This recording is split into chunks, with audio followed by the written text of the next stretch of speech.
everyone, and welcome back to Thrive Thursday. I'm Renee from Thrive Psychology. Earlier this week, we talked about gaslighting and how repeated experiences of having your thoughts, feelings, memories, or perceptions questioned can slowly erode your confidence in yourself.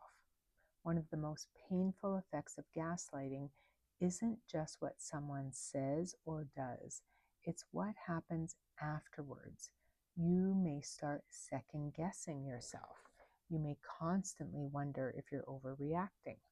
You may seek reassurance from other people before making decisions. You may find yourself thinking, what if I am wrong? Over and over again. Today, I want to share 5 practical strategies that can help you rebuild self-trust. And the good news is self-trust is something that can be strengthened over time. So let's dive in. So first of all, it's helpful to pause before automatically dismissing yourself. So many people who have experienced gaslighting become very good at questioning themselves. The challenge is that they often dismiss their own thoughts and feelings before they've even had a chance to explore them. When something feels upsetting, notice the urge to immediately tell yourself, I'm probably overreacting. It's probably my fault. Oh, I'm likely making too big of a deal out of this. Instead, try replacing that thought with, let me get curious about this before I judge myself. For example, imagine a friend makes a comment that makes you or that leaves you feeling hurt.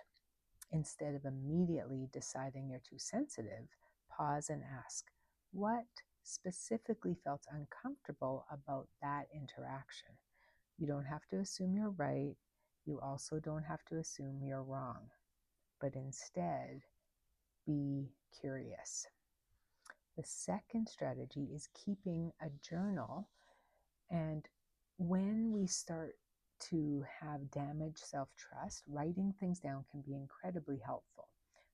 This is kind of like a checking in, a reality kind of journal, where it's simply a place where you briefly record events, conversations, reactions, and observations. This isn't about collecting evidence against other people. It's about strengthening confidence in your own experiences. So, for example, after a difficult conversation, you might write, what happened? How did I feel? What did I observe? And what facts do I know for certain? And over time, many people notice that their memory is actually more reliable than they believe it is. Having something written down can help reduce the tendency to constantly revisit and question your recollection. Strategy number 3 is about self-validation. So many of us learn to seek validation from other people as younger people before we learn to trust our own experiences. Self-validation means acknowledging that your feelings make sense, even if you don't fully understand them yet. So instead of saying, I shouldn't feel upset, try saying, it makes sense that I'm upset right now. Notice the difference. Self-validation doesn't mean every conclusion you reach is correct. It simply means your emotional experience deserves attention rather than immediate dismissal. So think about it like listening to yourself before asking everyone else what they think. Strategy number 4.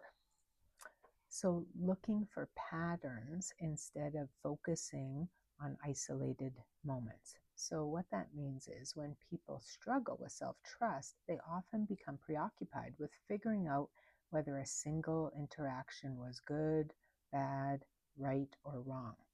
But instead, we want to look for patterns. Imagine a coworker repeatedly takes credit for your ideas, or a friend repeatedly dismisses your concerns or opinions, or a partner repeatedly tells you you're remembering things incorrectly. One isolated interaction doesn't tell you that much, but patterns offer a much clearer story. Looking for patterns can help you make decisions based on consistent evidence rather than uncertainty that you feel in the moment. And the last strategy is to make small decisions without seeking reassurance as a way to build trust in yourself. One of the most effective ways to build self-trust is to practice trusting yourself in small ways. Many people begin seeking reassurance for everything because they no longer feel confident in their judgment. So start small. Choose the restaurant. Pick the movie. Decide which project you want to tackle first. Make a choice and allow yourself to sit with it. For example, if you choose a restaurant and later realize it wasn't the best choice, that's okay. The goal isn't to make perfect decisions. The goal is to strengthen the belief that you can make decisions and handle the outcome. Every small decision becomes a vote for self-trust. Now, before we wrap up, I want to leave you with a couple of important reminders. Rebuilding self-trust takes time. And if you spent months or years questioning yourself, it's understandable that your confidence levels won't return overnight. So be patient with yourself. Self-trust isn't built through certainty, it's built through experiences, it's built through listening to yourself, it's built through practicing, and it's built through discovering that you can handle being imperfect. We all are, and you can still be okay.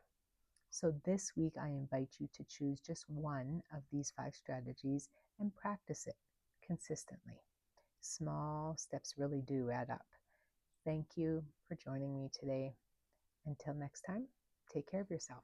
I'll see you soon.